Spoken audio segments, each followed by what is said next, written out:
and I want to talk about Trumpet Etude number 1 with you. Right from the beginning, the dynamic levels marked forte. I would exaggerate this just a little bit so that in the second line, when you go down to mezzo piano, there's a larger difference in dynamics. You really want to show off the loud and the soft.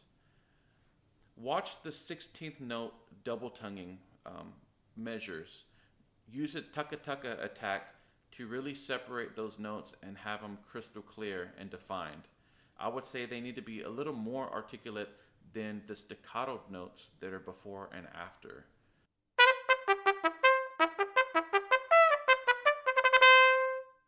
When you look at the second line, it's mezzo piano, and it's a slow crescendo all the way up until the third line. So don't get too loud too quickly. So with the tempo change, it's marked 175 to 188. I found 180 to be a pretty comfortable tempo to take it. So have that in your head already. Listen to it on a metronome and know where you want to land as far as the speed. That way you can go right into those eighth notes into the new tempo.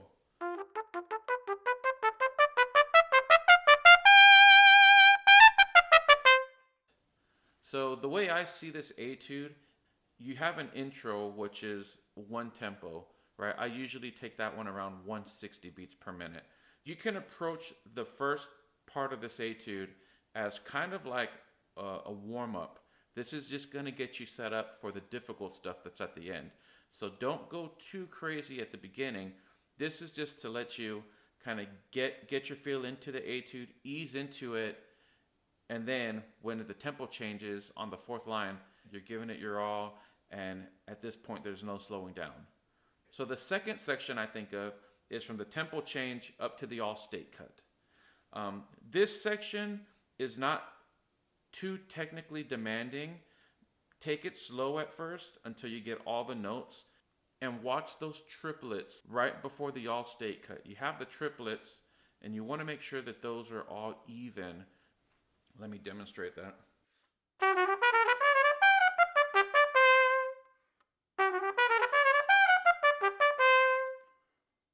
When you land on the D right before the all-state cut, make sure that you hold that full value.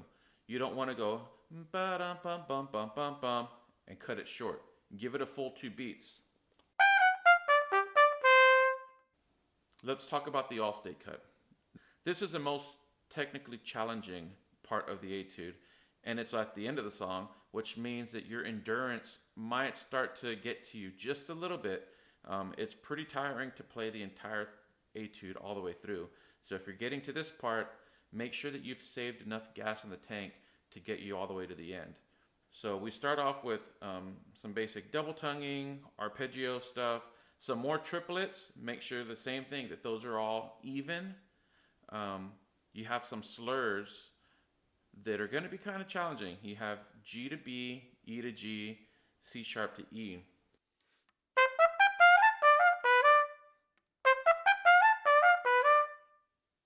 The second part of that is going to be all slurred, and you're going to go through a wide range. It's a little bit more than an octave. You're going to go from an A to a high B, all slurred, and then you got to come back down and end it with finesse.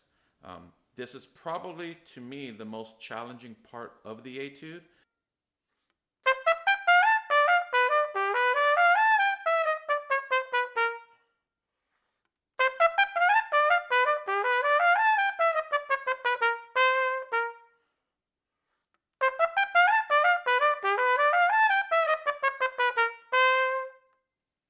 Continuing on from there, you're going to have more triplet chromatic runs. Now, it's not all chromatic. If you notice, some of them have a jump at the end of the run. That's very important. Also, the articulation is important. You're going to start these runs with a tongue, and then when you get to the, when you finish the triplets and you get to the eighth notes, you need to tongue that next one. So here, I tongue the first one, and then I tongue, when I switch to the eighth notes, there's a slur, and then the rest are tongued. Watch that articulation pattern. It may not feel natural at first, but if you take it at a slow tempo and practice it, make sure that you're tonguing the notes that need to be tongued, and you're slurring the notes that are slurred, then eventually it will feel more natural to you.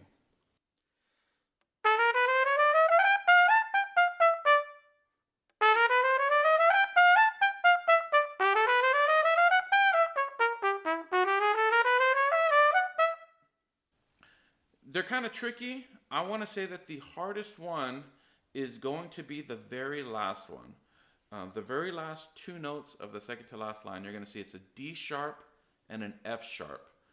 That's kind of difficult to make sure you get that clean slur up at a fast tempo, and then you're moving on to the next to the first measure of the last line. Here's a demonstration of the last triplet run.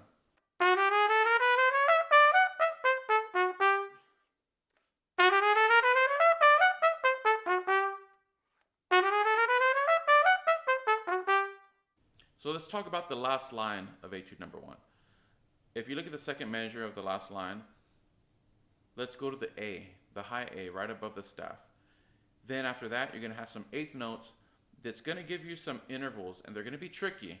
You need to make sure that where you have an E to an A, that you go back up to that A. It's very easy to maybe jump to a B or hit too low. Try to have the A pitch in your head already, and that's where you're aiming back up to. Let me demonstrate this for you.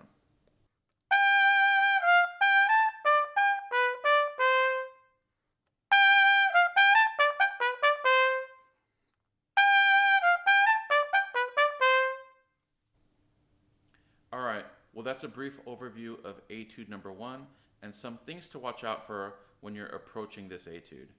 Best of luck on your auditions, and thanks for watching.